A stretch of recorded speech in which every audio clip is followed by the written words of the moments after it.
You're listening to the Bloomberg Sound On podcast.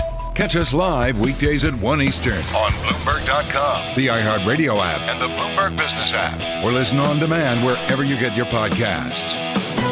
Running through some of the moves we're seeing in the oil market, a market which is paying very close attention to each and every development in the Middle East, and there has been a number of them this week. The U.S. Secretary of State Antony Blinken is actually heading on another trip to the region now after a string of developments in recent days. First, you had Iran moving a warship into the Red Sea. Then you had Israel striking Hamas targets in Beirut on Lebanese soil for the first time since 2006. Yesterday, 2 bomb blasts in Iran that killed nearly 100 people that Islamic State today has claimed credit for. And also today, drone attacks in Iraq that Iraq is blaming on U.S.-led forces that killed at least 2 members of an Iranian-backed militia. All of this together is adding up to concerns growing about regional conflict in the Middle East. So just how dangerous is this moment we are in right now? Let's get an expert's opinion on what exactly is happening here. Joining me now is Michael Knights. He is a fellow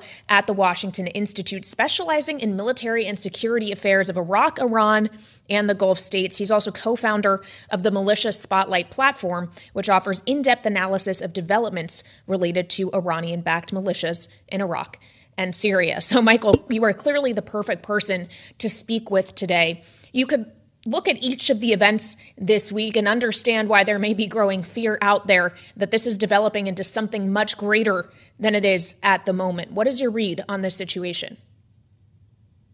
Well, often, we're tempted to try and link everything together. But in this case, it's in many ways a lot of things happening at about the same time. Yeah, they're broadly connected.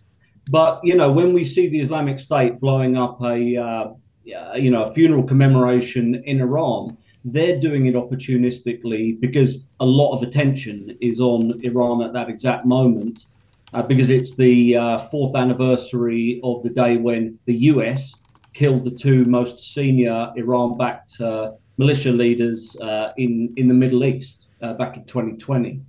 So that was opportunistic. But what we just did in Baghdad, where the US probably killed 2 militia leaders just the day after the celebration of those killings in 2020, also in Baghdad, demonstrates the Biden administration's risk tolerance is going up quite a bit. That was a pretty bold thing to do one day after these militias were commemorating the loss of their key leaders 4 years ago, to then do almost exactly the same thing in Baghdad the day afterwards. Okay, so if the U.S.'s risk tolerance is going up, does that mean that there is a rising risk of more direct confrontation with either Iran itself or these Iranian proxies? Well, it shows the U.S.'s patience is wearing thin, and the Biden administration had a ton of patience, 2 years ago. But now, after the Houthis in Yemen have done so many attacks on shipping and generally been a pain in so many ways, and now the Iraqi militias have been launching increasing numbers of attacks, over 130 against US forces since October 17th. You can see the Biden administration is signaling we don't want to have a broader conflict, but we're also not afraid to begin moving in that direction. Just recently, they killed 10 Houthi boat crew who were trying to attack a vessel in the Red Sea. So the Biden administration is steadily moving up the ladder of escalation in an effort to escalate, to de-escalate, to show these actors we're really serious now. Stop what you're doing in the Red Sea and in Iraq, and we'll stop. Well, in the U.S., together with about a dozen other countries yesterday, issued a pretty stern warning to the Houthis to stop their behavior in the Red Sea, talking about the consequences for any malign actors. And we actually heard from the commander of the U.S. naval forces in the Middle East today that said there is no sign that militants are backing off. So how close are we to the moment where the U.S. decides outright offense here? Well, if the U.S. does go in a more offensive way, which is looking increasingly likely in the Red Sea against the Houthis in particular, it'll probably be a disarming strike. And that means something that takes away the things the Houthis use to actually attack shipping in the Red Sea. So an attempt to do a sort of one and done destruction of anti-shipping missiles and fast attack boats and helicopters that are posing the real risk to Red Sea shipping. Without those things, the Houthis don't have so much ability to threaten the shipping. Well, as we talk about trying to take out their infrastructure, isn't that what Saudi Arabia tried to do for years, arguably without much success? Could there be more success this time around? Yeah, it's a good point. The fact is the Houthis the US has a lot better capability to do this than the Saudis did. And the Saudis were not really focused on the Houthis' anti-shipping capabilities. They were focused on trying to kill the Houthi leaders within the cities, which was disastrous in terms of collateral damage. If the US does a lot more focused operation against things it can quite easily find, like boats, helicopters, and anti-shipping missiles, it can probably have a significantly higher level of success than the Saudis did. So as we talk about the U.S. administration's stance here, as I mentioned, Secretary of State Antony Blinken is now heading back to the Middle East. He has made a number of trips to this region since October 7th, the initial attack on Israel by Hamas. How much leverage does the U.S. realistically have to shape this scenario, not just militarily, but diplomatically as well? Well, the US always has enormous leverage as long as it uses it. And, now that the US is undertaking kinetic strike operations in both the Red Sea and Iraq, Syria, it's opened up one part of its toolkit.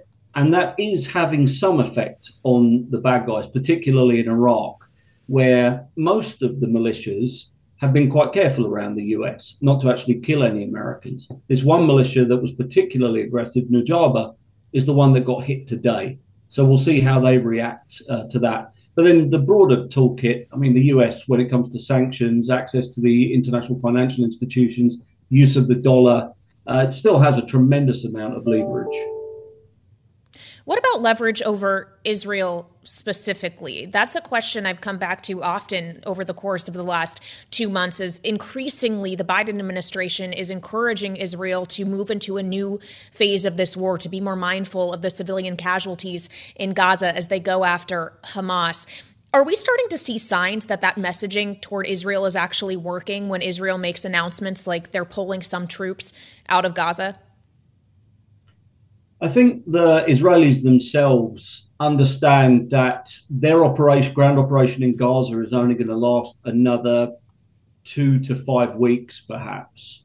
And the Biden administration has given them as much time as they needed to get it done. And even though they've had to say some things about restraining the scale or the destructiveness of operations, the Biden administration has not really taken any steps to actively change the way the Israelis are operating. There's a bit of an understanding in the Biden administration that you cannot let Hamas come away from this, jump out of the rubble and claim a win. You have to have decisive effect on Hamas. And as a result, the US has basically provided the Israelis with very strong support. I think if the Israelis are ramping down their operations in Gaza, that's because they are reaching the goals, the end line, finish line is in sight for them. Okay, so let's expand on that point. You just gave a timeline of 2 to 5 weeks when we've heard from Israeli officials the idea that this war could go on for the entirety of this year. So if we do, in the 2 to 5 week period from here, see Israel pull out of Gaza, does that mean this conflict is over in its most immediate stage, or what happens next? Yeah, I mean, for any investors out in the international community, what you want to see is this conflict end in some way everyone can recognize, because that's probably when the Houthis stop attacking ships, and that's when all the militias stop firing rockets at the US and the general war risk declines. So, when I say 2 to 5 weeks, I mean the Israeli intensive clearance operations on the ground where they're taking new territory is probably going to end within that period. That's then when we move to what we call phase 3. Which is where the Israelis are just doing targeted strikes or raids into essentially the refugee camps, the remaining areas they don't control. I don't think the Israelis are going to actually withdraw from areas of Gaza at all. Everything they've got, they're going to hold on to for a while as they clear the underground tunnels and remove weapons and other things from the area. Well, this is kind of that next day question, right? Okay, we get to the end of this war, and then what does Israel and Palestine look like in the immediate aftermath of that? From your point of view, is there any real chance of a two-state solution here at all in this generation? There'll certainly be a lot of people pushing for that. They'll say after this Gaza war, we need to prevent another one from happening in the future. This is the perfect time to think about an end state. What we'll probably find is that Israeli Prime Minister Benjamin Netanyahu, in an effort to sort of create the next stage of his political career, may well emerge as an opponent to the two-state solution. And there'll be a lot of Israelis that don't have the level of trust required to give the Palestinians a state of their own. So there's going to be a big debate within Israel, and it's going to be very heavily pressurized by the international community, particularly the US, in favor of a two-state solution. But there are plenty of Israelis who probably want to see the end of this conflict as long as they can be assured a minimum level of security. Well, and of course, the U.S. isn't really the only force or factor in this as well. Yes, the U.S. has very explicitly expressed its support for Israel, continues to send weapons as well. But when we think about the U.S.'s role more widely in everything that we're seeing in the Middle East, a lot of this is coalition efforts, be it the Maritime Task Force or other situations where Arab allies have to be considered in the way the U.S. moves forward. So how should we be thinking about these other actors here? Well, look, generally speaking, the US is still the hub and it's still the glue that holds these things together. And without the US, there is no coalition of any kind, typically, both because of political convening power and because of pure military capability and breadth of relations. But, what we're interested in to see particularly is how the Gulf states integrate themselves with any of these efforts. The Gulf states have got the money to rebuild Gaza, and perhaps to rebuild it in a way that Hamas doesn't come back into the picture.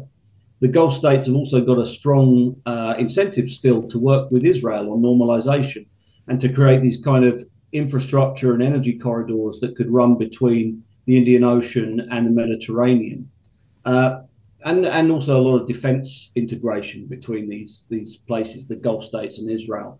Those things probably haven't been ruined by the Gaza war. And so what we're really watching is how Saudi Arabia, the UAE act in the middle of this year when we move past the main combat operations of the Gaza war and we move into the sort of stabilization and rebuilding phase. A lot of people are going to be keeping their eyes on that. Absolutely. And I think something else that already what people were keeping their eyes on is Iran specifically and U.S. policy toward Iran. Just a final note here, Michael, when you are seeing Iranian proxies acting against or putting U.S. forces potentially in harm's way, ramping up not just necessarily of proxy activity, but something like Iran sending a warship into the Red Sea. How does this change policy toward Iran moving forward, even if the conflict between Israel and Hamas eventually comes to an end? Well, one warship from the Iranians is not too much of a worry. That's just, a reef that hasn't been sunk yet, realistically. If they ever come toe to toe, it'll be very quick and simple, probably. But when we look a little bit further out, ultimately the US and Iran are not on the right track. 3 years ago, you would have said there's a chance we could move to a nuclear deal, to longer-term sanctions relief. No one could look at the situation now and say that's going to happen, whether it's a Republican government in the US in 2025 or a Democrat. You don't have that same feeling that a deal is possible. You instead have a feeling that Iran and its proxies have to be contained all across the region, or they'll do more things like October 7th or what the Houthis are doing in the Red Sea, or indeed nuclear breakout. All right, Michael, we have to leave it there, but great to get your insight on the matters in the Middle East. That is Michael Knights, a fellow at the Washington Institute, and we'll have more on domestic affairs coming up with our political panel. This is Bloomberg. You're listening to the Bloomberg Sound On podcast. Catch the program live weekdays at 1 Eastern on Bloomberg Radio, the TuneIn app, Bloomberg.com, and the Bloomberg Business app. You can also listen live on Amazon Alexa from our flagship New York station. Just say, Alexa, play Bloomberg 1130. Iowa is in the news for a much more somber reason. A school shooting today at Perry High School, about 25 miles outside Des Moines. There is a lot that we don't know at this point, but according to reports that cite law enforcement officials, the suspected shooter did die from a self-inflicted gunshot wound and multiple others were injured. It was the first day of the semester at Perry High School after their winter break, and of course it comes just days ahead of those all-important Iowa caucuses. So on that note, we bring back Rick Davis and Jeanne Zaino, Bloomberg Politics contributors. Rick, again, we don't know all of the details about today's event, but we do know that events like this have the power to shake communities. And it is these very same communities that are getting ready to make a selection on who they would like to be president. How does this affect the mind of a caucus goer? Yeah, first, I'd like to say, we pray for the families and the individuals affected by this tragedy. It's just one more example of the fact that our school system, is still a threat to our children and our administrators and parents. So, we hope the families the best. Look, I mean, this kind of wrinkle, this kind of impact, this kind of an event that happens this close to the caucuses will certainly have a impact on the caucus goers. These are people who are very attuned to the issues of their state. Many of them are very active in politics, hold public office, and the maybe 200,000 people who show up on caucus night are going to be impacted by this. How? That's a big question. One, how do the candidates respond to this? We've started seeing candidates responding to it already, and they'll take that into consideration as to whether they think it's appropriate or whether they have answers that make sense to them as people who are going to be casting a ballot in just the next few weeks. But for sure, something like this will have an impact, and I think it's too early to tell how. Well, Rick, you mentioned that we have seen some candidates respond. Vivek Ramaswamy was actually in Perry, Iowa this morning. He posted on X that he had canceled his event. He converted it to a prayer and conversation. He described it as a psychological sickness at the core of the country right now. And meanwhile, Ron DeSantis sat down in an interview with NBC after this shooting, said it's more of a local and state issue. So, Jeanne, while you, of course, get the thoughts and prayers, as you often do, it doesn't necessarily seem like it changes any minds on positions on gun policy. That's right. And, I hope it changes the minds of some people who are going to support some of these candidates. I mean, we have at the top of the ticket in Iowa, as you mentioned, Kailey, 11 days away, Donald Trump, who describes himself as the most pro-gun, pro-Second Amendment president that we've ever had. You have Vivek Ramaswamy in Perry. This is somebody who did not want to take guns away from convicted felons. You have Ron DeSantis, who signed legislation in April for a permitless carry in Florida. You assume if he's elected president, he would be interested in doing the same nationally. This is what these people are talking about. And you contrast that with President Biden, who Monday is going to be going down south and speaking at the place, the church where the horrific shooting occurred several years ago, and talking about what he has been talking about for a long time, which is the need for serious and meaningful gun control in this country. We got a little taste of that after the horrific shooting in Texas, but we have not seen a concerted effort by the national legislature, Congress, to act. And we just finished a year, 650 mass shootings in the country. That's more than days in the year, according to the Gun Violence Archive. 650 shootings in this country. And we start the year yet again at a school. It's devastating, and it's hypocritical to hear some of these statements coming out from these candidates who are going around Iowa today. Well, two of the candidates, Rick, Ron DeSantis, who I just mentioned, and also Nikki Haley, will be appearing in back-to-back town halls on CNN this evening. If you were part of these campaigns, if you were advising them, how would you be telling them to approach this issue tonight? Well, I think for Nikki Haley, she has some unique experience in that she was governor when the horrific church shooting in Charleston, South Carolina occurred, spent an enormous amount of time dealing with issues of grief and healing related to that. She can tap into that experience and could be a very effective and articulate voice in the aftermath of this shooting.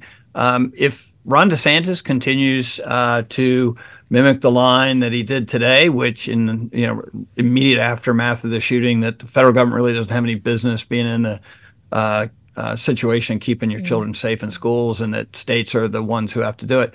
I just don't see anybody getting excited about that solution, right? It seems to me that he's running for president. He wants to have his hand on the tiller to make sure that our country heads in the right direction. And as Jeanne very aptly pointed out, there's an epidemic of these shootings across America, and the federal response is important.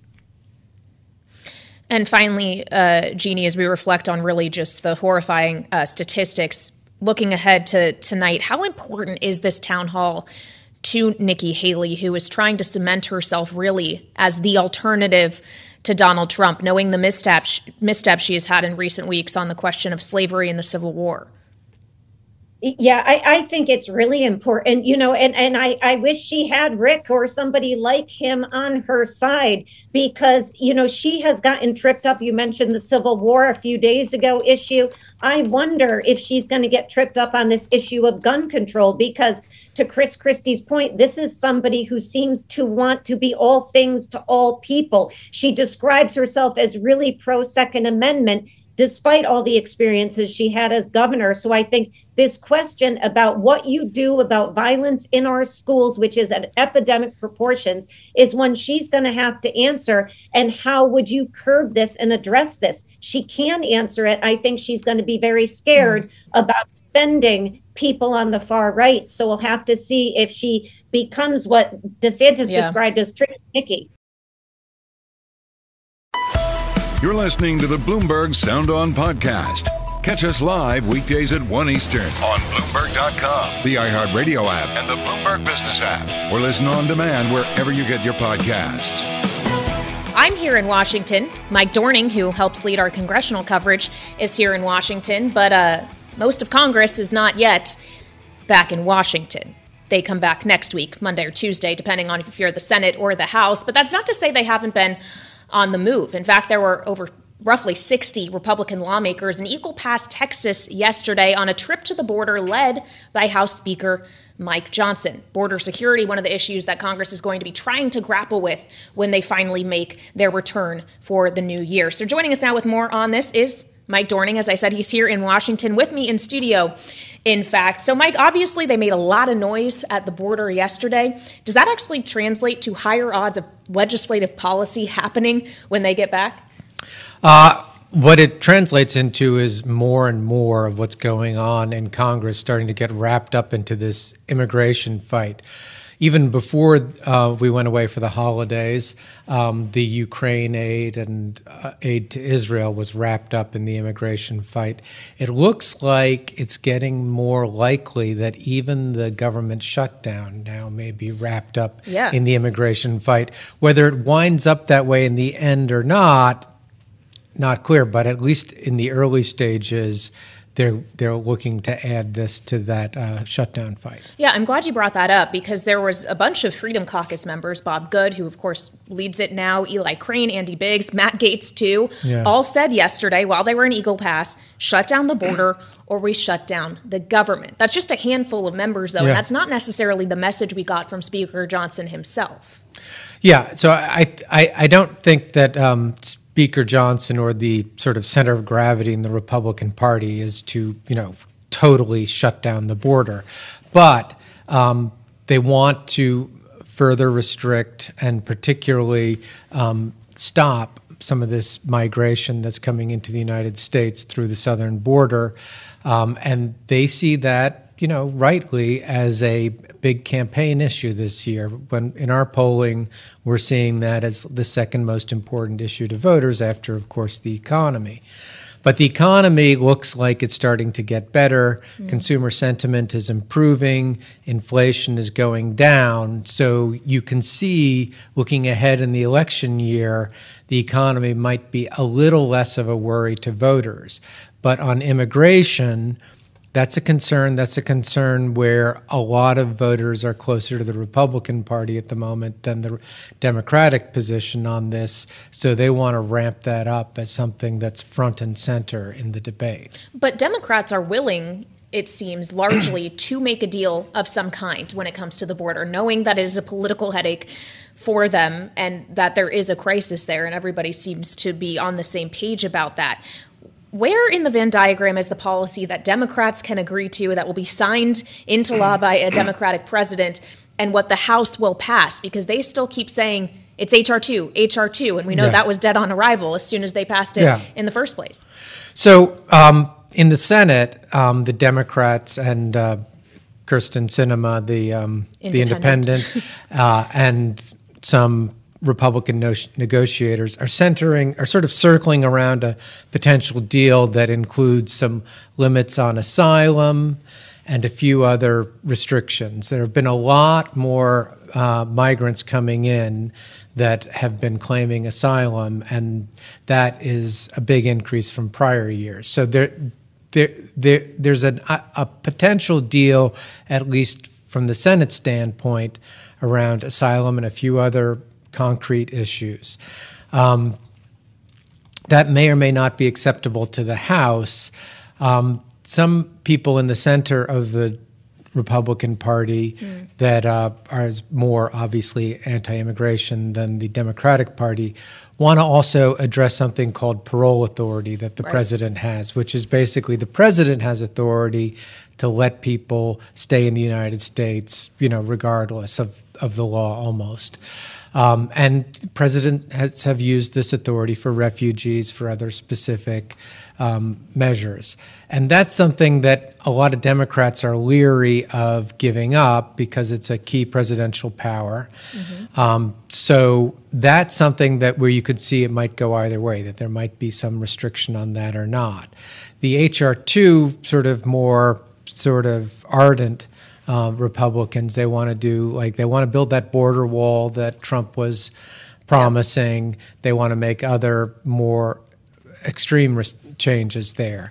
And so you could see that's unlikely to reach a deal, but you could see a deal that starts with something that the Senate Democrats and Republicans can agree on, and then maybe when it goes over to the House, it gets a little bit more robust from the Republican standpoint. All right, Mike Dorning, who helps lead Bloomberg's congressional coverage, thank you so much. So let's go now to someone who used to sit in the very same House to which we are referring. Former Congressman Denver Riggleman of Virginia is joining me now. Congressman, thanks so much for coming on the program.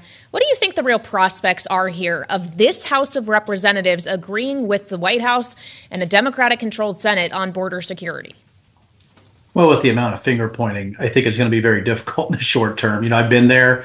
As you know, I'm very familiar with the Freedom Caucus. And the issue that you have really is that you have people trying to use, I think today, trying to solve problems today, right, with yesterday's technology and yesterday's thought processes. And I think the real issue that we have right now is going to be very difficult for the Republicans who support HR2 to actually come in and say, hey, we want to do this right now, right? We're willing to make a deal, because all you have to do is look at their districts. If their PVI, their political voting indexes are +8 or larger, it's going to be really hard to make a deal, especially in the election season that's coming up right now. So I think it's a long haul. I think it's a real long haul, but the issue that you have right now, the pressure is this. There are issues at the border, let's be honest. And I do think the American public is starting to get fed up with it. So that might put a little bit of pressure on moderate Democrats to try to come to the table.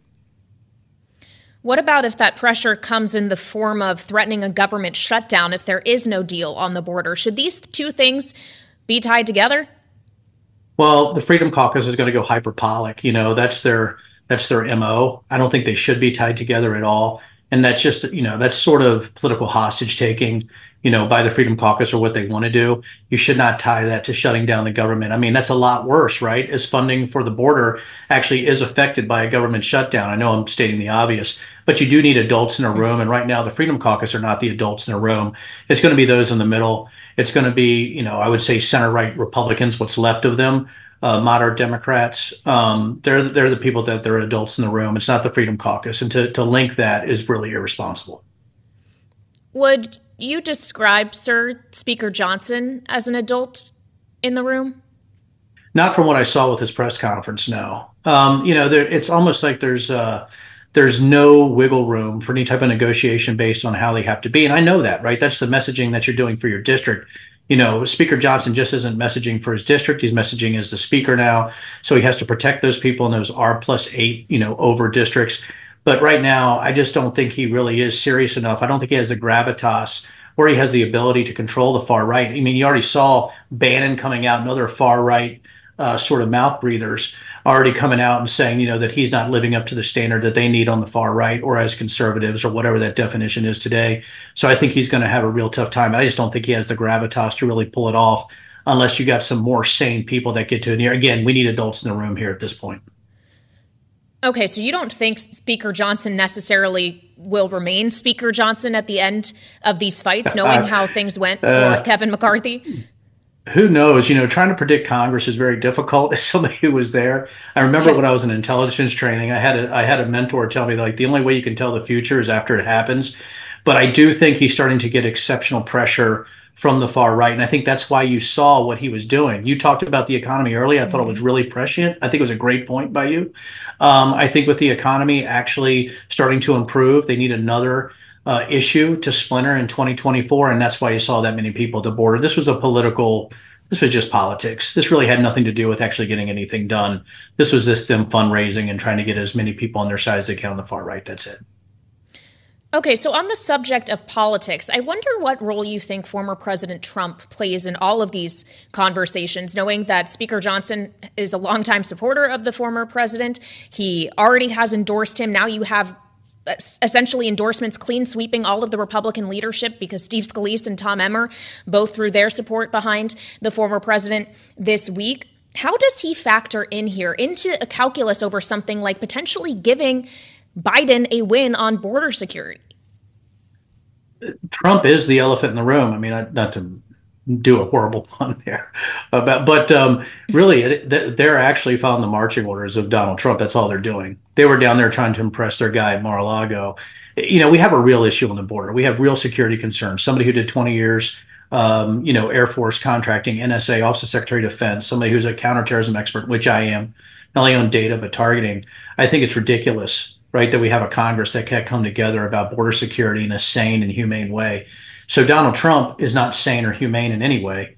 So he is the one pushing the message here. And Mike Johnson's just going to be a mouthpiece. And again, it comes down to, if he's just sort of towing the Donald Trump line, he's not in a position to really make deals, have the gravitas, or the capability to do that. I think that's what should scare the American public, is that you still want to have funding. You do not want to tie border security to funding the government. I think that's an irresponsible move. It's not fair to all Americans, and it's not fair to CBP, to be honest with you. Okay, so you mentioned the American public, which brings me to another question that also pertains to your intelligence experience and the way that was used in assisting the work of the January 6th committee. Because, Congressman, we are approaching the third anniversary of January 6th. It's this weekend. Obviously, we all know what happened on that day. That day is the subject of many legal issues for the former president, but it hasn't necessarily seemed to resonate with his base at all. It hasn't really changed any minds about him. Do you think that January 6th has potency still in the American electorate's view? Boy, that's a great question, because I think, you always, look at the 3 to 5% in the middle that you can sway one way or another. And I would like to think, I know hope is not a viable course of action, so I hate to use the word hope, but I would like to hope there's 3 to 5% that still think about January 6th and saving democracy, that are going to vote because democracy need to be saved. But when it comes to the base, I would say it's much more than 35%. I know people like to throw that number out, but even here in the 5th District of Virginia, or even when you're looking at what's going on right now, you're looking at the sort of the breathlessness and the hyperbole that's coming out about January 6th. I mean, you just have a new, specials coming out from far right media on the truth of January 6th.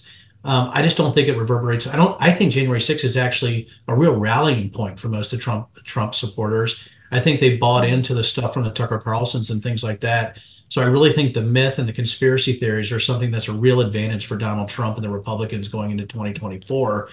We just have to message to that 3 to 5% in the middle, maybe a little bit more, that we do not want a repeat of January 6th or a president who would allow that type of nonsense and criminal activity to happen. I mean, it's really that simple. Either you're on the side of democracy and you believe that, what happened on January 6th was heinous, or if you think it was just a peaceful gathering gone bad, you're already unreachable after 3 years. There's nobody going to change their mind in the next day or two. And there's certainly not going to be anybody change their mind about January 6th before November of 2024. Finally, Congressman, just in our final minute with you on the idea of January 6th, Donald Trump asked the Supreme Court to take up the 14th Amendment case, overturn Colorado's ruling. He says in his filing that January 6th was not insurrection and he did not engage in it. And I know you're not a constitutional law expert, but you were enmeshed in the events of that day, what actually happened. Was it insurrection? It was. Absolutely.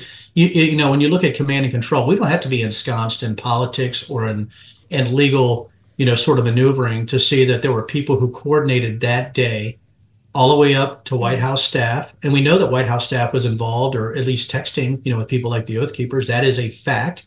We know about phone records. We know the linkages. We know the amount of people that really thought that they were there in a coordinated fashion. We know about the Oath Keepers. We know about, the convictions of seditious conspiracy and the Proud Boys. So it was an insurrection. You just have a guy who wants to win. But again, if a majority of the public, or the majority of the Republicans, believe it wasn't an insurrection, he's going to get those votes. And, it doesn't have to do with legal maneuvering at all. It's actually about data, and the data shows what happened that day, period. All right, a very clear answer from Denver Riggleman, former Republican member of Congress from Virginia. Thank you so much for joining us, sir. This is Bloomberg. You're listening to the Bloomberg Sound On podcast. Catch the program live weekdays at 1 Eastern on Bloomberg Radio, the TuneIn app, Bloomberg.com, and the Bloomberg Business app. You can also listen live on Amazon Alexa from our flagship New York station. Just say, Alexa, play Bloomberg 1130. We know that Donald Trump yesterday has asked the Supreme Court of the United States to overturn a ruling from Colorado which bars him from the ballot on the grounds of the 14th Amendment. Trump in the filing saying that he did not engage in insurrection, that the events of January 6th were not insurrection in the first place. So let's get more on this now from an actual legal expert. Joining me now, expert Nick Ackerman is with me now. He is a former Watergate prosecutor. Nick, thanks so much for coming up back on the program. It's always great to speak to you. First of all, is there any world in which the Supreme Court would decide not to take up this case? I can't imagine that the Supreme Court is not going to take this case. I mean, they just have the practical problem that if they don't take it, they're going to get decisions from all different states, and it's just going to be a patchwork of inconsistencies in what is supposed to be a national election. Well, Nick, you mentioned all these different states. Obviously, there's a number at play here. Maine also has ruled to keep him off the ballot. That has, too, been challenged. I know you think that the Supreme Court ultimately should uphold Colorado's ruling on the grounds of the 14th Amendment, but if they don't, how will it impact the cases in the other states? Because if they don't actually make a decision around insurrection, if they want to avoid that and they find, a procedural means or something like that, would that necessarily be applicable to the Maine case or any other case? Oh, I think whatever they do, it's going to be applicable to all 50 states. And there's just no way they can get around that. If they don't do that, it's going to be really kind of bedlam in the sense of he's on the ballot in some states and not on the ballot in other states. That just wouldn't make any sense. Okay, so it'll be a blanket ruling regardless in your mind. When do you think we'll actually get it? How quickly would you expect the court to act on this? Well, I mean, they just filed, Trump just filed his cert petition yesterday, asking the court to review it. If the court first has to decide whether it will do so, which I think it will, and then there'll be a briefing schedule. So we're looking at probably at least a month before oral argument on this, unless they really try and expedite it. And they could. That's possible. And I wonder if the pressure of the primary in Colorado actually being in early March may dictate how they think about timing here. Something else that's supposed to happen in early March, or at least Jack Smith would like to see happen in early March, is the start of the trial in the case here in Washington, where federal charges have been brought against the former president for his actions around the 2020 election. Jack Smith, though, in that case, didn't actually charge Trump with insurrection. And I wonder if the court were to make a decision around the insurrection question in some form, does that undermine potentially any of the other charges that Smith actually brought in terms of the strength of his case? It should have absolutely no impact on his case. His case is a criminal case. The issue about whether or not Donald Trump is qualified to be on the presidential ballot is purely a civil matter, and it's totally aside. Both issues are completely different. Now, it could be that the Supreme Court, and I've suggested this, is that in order to determine and to, at least if there's any question in their mind, whether or not the evidence that was presented before the January 6th House committee was sufficient on insurrection, they certainly have the right to reach down into the grand jury that brought that indictment and review some of that testimony that has a bearing on this issue. For example, the testimony of Vice President Pence would be highly relevant to this question.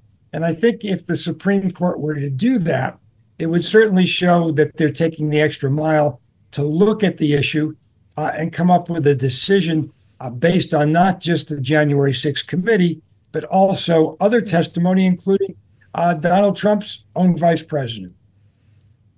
So do you think the time it takes them to do that work, even if the Jack Smith case technically is unrelated, could actually cause a timeline issue for the Jack Smith case? Again, this is a trial that he wants to begin in early March. If the court is still enmeshed in this 14th Amendment question, does that move that timeline farther out? Totally irrelevant to that. Has nothing to do with it. Okay. The only issue that right now is delaying the D.C. case is this issue about presidential immunity, which is going to be argued before the D.C. Circuit this Tuesday. I would suspect that they are going to deny Trump's claim for immunity. It's going to be very quick. And I also suspect the Supreme Court will not take up that issue. They have enough problems already now with the 14th Amendment. So I think this case is going to go in March as scheduled.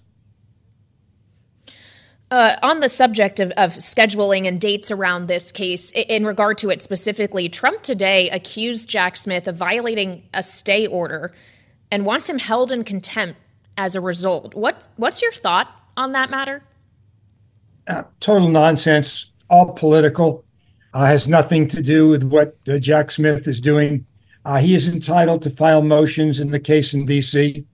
The only thing that the stay does is it means that Trump's lawyers don't have to do anything until the D.C. Circuit rules. Again, it's just posturing by Donald Trump. Well, so let's turn to not Donald Trump, but the role of other actors in this, including the justices. This is something you and I have discussed before, the issue of Clarence Thomas, knowing how closely his wife, Ginny Thomas, is tied to many of these issues that this court is dealing with or going to have to deal with. How should we be thinking about what happens if Clarence Thomas does not recuse himself and what it means for the court going forward? Well, certainly he should recuse himself. I mean, his wife was involved with Mark Meadows in discussions with people in the White House that all surrounded this insurrection and what occurred on January 6th. So by every right, he should not be deciding this case. However, there's really nothing to enforce that. If Clarence Thomas decides that he wants to decide the case and be involved, he can do it. So we'll just have to see what happens. If he does, it's certainly not going to help the reputation of the court. And I'm sure that others on the court aren't going to be too happy about it. But there is nothing really with any teeth to enforce that kind of recusal.